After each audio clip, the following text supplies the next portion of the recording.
O pica-pau é um pássaro muito especial. O bico de um pica-pau tem uma força incomum. É mais forte que o bico de outras aves. Ele tem patas especiais.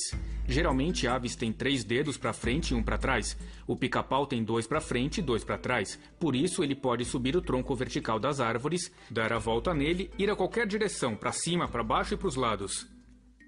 Ele possui penas especiais na cauda, diferentes da cauda de outros pássaros. São mais resistentes, esponjosas, são muito fortes e duras, porque ele usa essas penas como uma terceira perna. Assim, ele se agarra ao tronco, abre as penas da cauda e martela a árvore com a cabeça. Vocês imaginam que o Sr. Pica-Pau volta para casa à noite queixando-se à esposa. Ai, que dor de cabeça, martelei aquela árvore o dia inteiro. Nada disso. Por quê? Porque Deus lhe deu um equipamento especial, por exemplo. Entre o bico e o crânio, há uma peça de cartilagem que age como um amortecedor. Seu crânio possui o osso mais espesso em relação ao peso corporal entre as criaturas. Neurocirurgiões estudam o cérebro do pica-pau para saber como é sua construção, para ajudar as pessoas que, devido a traumas, precisam passar por cirurgias no cérebro. Por isso, os médicos estudam o pica-pau. O pica-pau, com seu crânio forte e a cartilagem protetora, bico potente, as penas da cauda e suas patas, está pronto para tudo menos uma coisa. Depois de cavar um buraco, precisa extrair o inseto da árvore, pois aquilo é seu almoço. Como ele faz isso? Bom, a língua dos pássaros geralmente chega até a ponta do bico.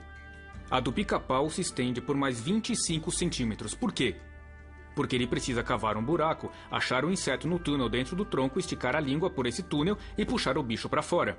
Agora me diga, será que você pode esticar a língua a ponto de caçar um inseto dentro do tronco? Claro que não. Como o pica-pau consegue? Deus criou o pica-pau e colocou pequenas farpas na ponta de sua língua. Assim, ele consegue espetar o inseto e não o deixa escapar. E se isso não bastar, ele tem uma glândula na língua que produz exatamente a cola necessária para grudar no inseto, sem grudar a língua no bico.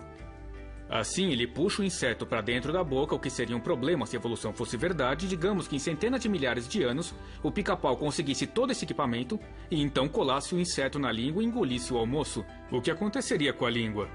Ele engoliria e morreria sufocado, né? Mas isso não acontece. Por quê? Porque, ao trazer o inseto para a boca, uma outra glândula produz um solvente que desmancha a cola.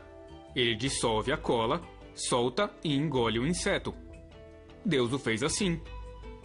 Pica-paus, ao bicar, abrem os olhos entre cada bicada. Eles focalizam o ponto, apontam o bico, fecham os olhos e golpeiam a árvore. Você pode ouvir um brrr, brrr. Toda vez, em cada sequência entre cada bicada, ele abre os olhos, focaliza, aponta o bico e atinge o tronco. Por quê? Pensava-se que era para evitar lascas de madeira, mas os cientistas mediram a força do impacto da cabeça do pica-pau contra a árvore, e essa força é tão grande que se ele não fechasse os olhos, eles saltariam das órbitas. Por acaso alguém já viu um pica-pau cego?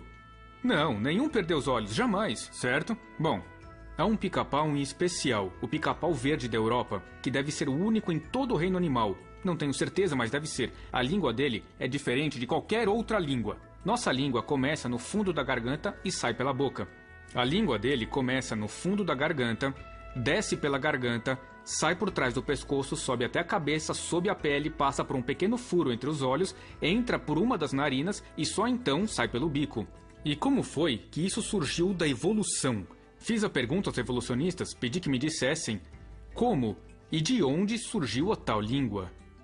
Eles não têm ideia e não souberam responder.